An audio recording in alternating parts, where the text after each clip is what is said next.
What's up guys, SkittleRampage here. So Funko has finally put out an update as to what they're going to be doing about the Fundays Box of Fun sticker mess up. So let's check it out.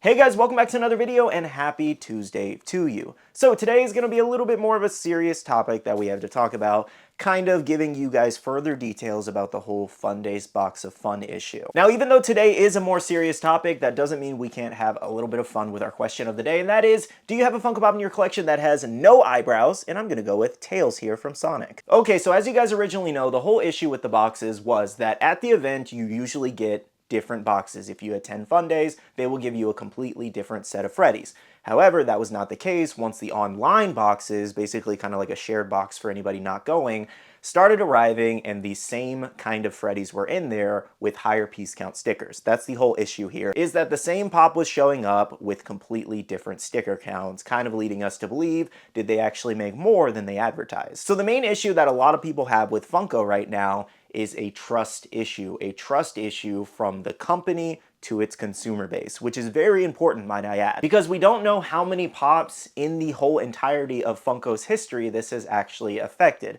So this is calling Funko's integrity into question, which granted, I don't think anybody is wrong here for calling their integrity into question, because they've done a lot of questionable things, especially in the last few years, that have definitely had us raising our eyebrows. So now that you're all caught up on the situation at hand, let's go over what Funko is going to do to try to fix this. Now this is the update they put out. Dear Camp Fundays campers, to address the stickering issue with the Camp Fundays Box of Fun, an email has been sent out to all the attendees with instructions for how to proceed if your Box of Fun was affected by the error. To those whose product is affected, we sincerely apologize for this oversight and for any inconvenience it may cause. Your satisfaction is of the utmost importance to us and we are committed to making it right.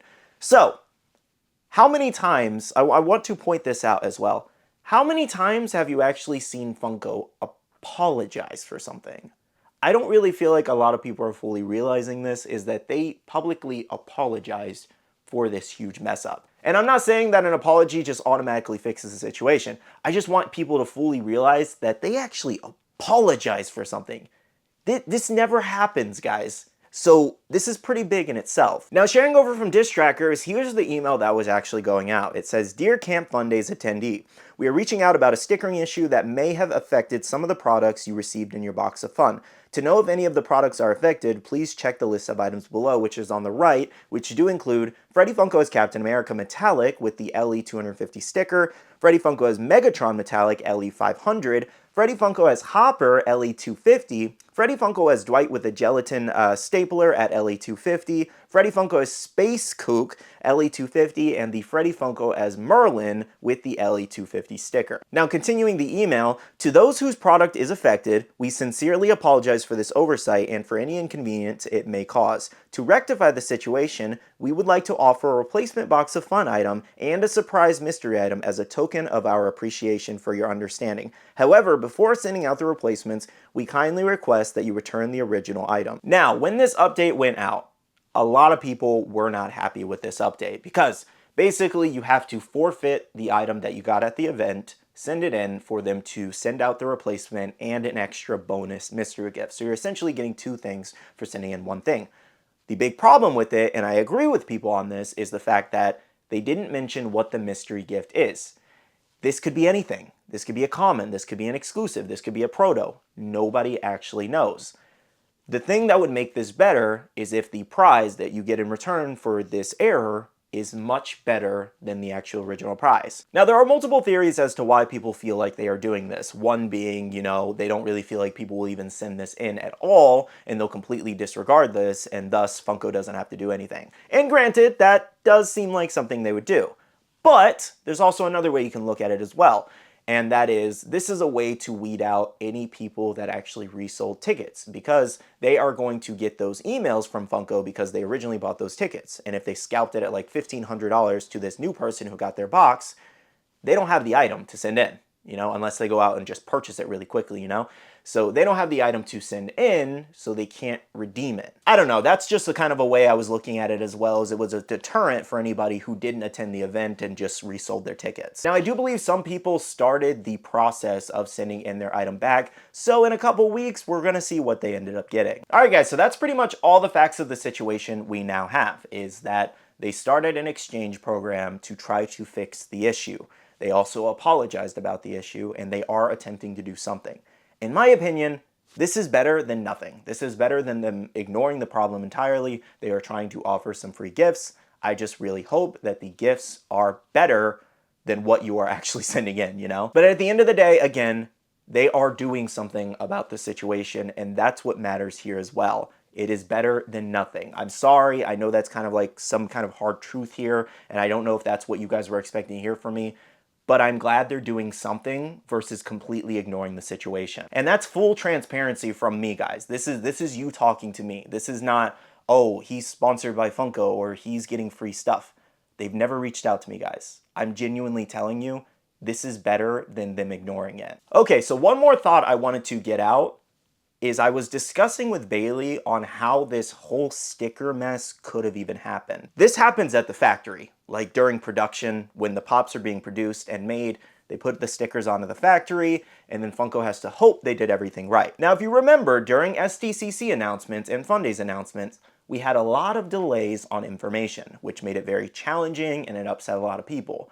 But it almost makes you wonder, was there a reason why they delayed the Fundays issue, given we're having this massive sticker problem later on?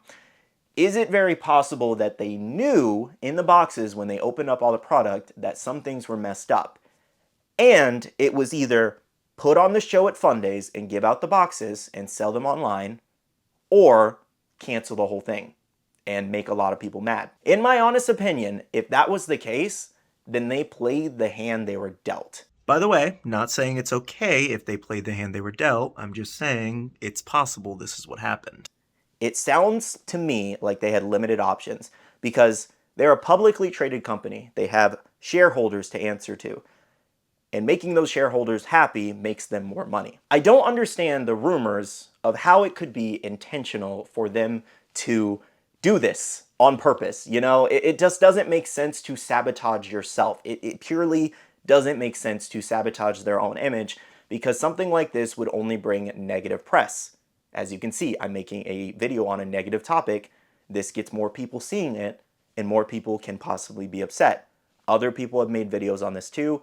There's been plenty of Instagram posts, Twitter posts. I wouldn't be surprised if it ends up in like comicbook.com on their articles, or IGN or something like that, you know? They got ripped a new one by a couple articles at SDCC for their booth being one of the worst there, apparently. So I would not be surprised if other people start picking this up as well. So in my opinion, it just doesn't make any sense to do this on purpose. What would be the reason to do this on purpose, you know? At the end of the day, we are never going to know what actually happened unless Brian Mariotti himself comes out and be like, this is what happened. This is what happened during production. I genuinely think that this was a production issue. Some of the pops, like the Captain America Metallic, were probably meant to be at the event, and then the regular ones were probably meant to be in the online box. It's possible that's what happened, and they were trying to do maybe a shared and Comic-Con sticker situation with the boxes, and it got messed up during production. And at the end of the day, it was either do the event, sell the boxes, or cut their losses and cancel the whole thing and upset a lot of people, you know? Again, that is just my running theory right now. That's what I feel like makes sense. Feel free to let me know your thoughts and opinions on that down below. I just feel like this purely came down to a production thing, and it wasn't done on purpose. And that's not me defending them, granted.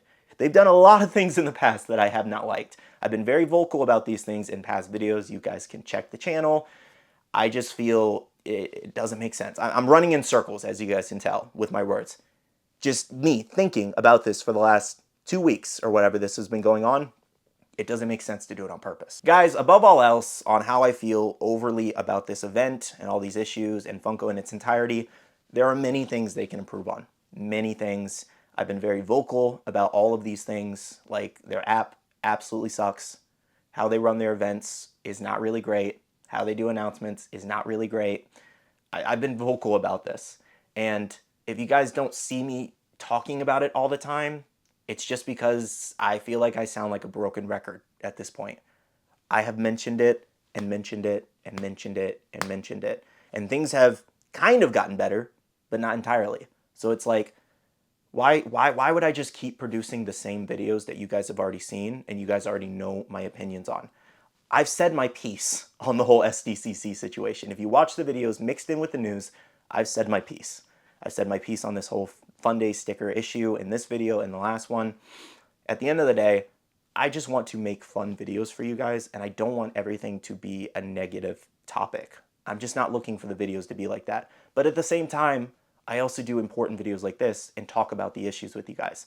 I just realized that being angry, you know, crazy angry, and like being a child, like in my videos, like I have in the past, which I can admit that I've grown up, obviously, as you guys can see. You guys have watched me grow up over the last 5 years. I have tried to just take a more grown-up approach. My voice just cracked as I'm saying grown-up approach. I've just been trying to take a more grown-up approach to these topics and being more just understanding both sides and just all that. I think you guys have a general idea of what I'm trying to say. I'm not just trying to sound like a whiny little kid because I didn't get what I want. And that's not the kind of person I want to come off as, and I've come off as that in the past. What you guys have to understand is I've been trying to grow as I make more content, as you guys grow. We just hit 100,000, and I want this to be a platform where we can talk about serious topics like this in this normal tone. I can just talk to you guys one-to-one. I don't have to be like, oh my God, Funko, you suck. This sucks. Let me know down below your opinion and thought. You know, I don't need to be that. I can talk about a serious topic one-to-one with you guys like this. You guys can let me know how you guys feel about it in the comments. I don't need to be overly aggressive in the videos to get my point across.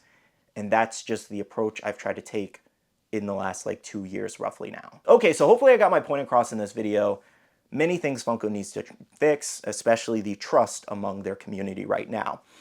Make sure to leave a like down below if you did enjoy. I'd really appreciate it. Subscribe and click that notification bell if you're new here. To end off this video, I do want to say a big shout out to all the wonderful Patreon supporters of the channel. You guys rock for supporting myself and the channel. If you guys want to check out the Patreon, the link is down below. We have a Patreon-only Discord where we share a lot of information, news, restocks, updates, links, and more. And lastly, I do want to remind you guys to make sure to be following me on all my social medias at SkittleRampage over on Twitter, TikTok, Instagram, and my Facebook page so you can stay up to date. All right, love you guys. See you guys in the next one. See you guys later. Bye.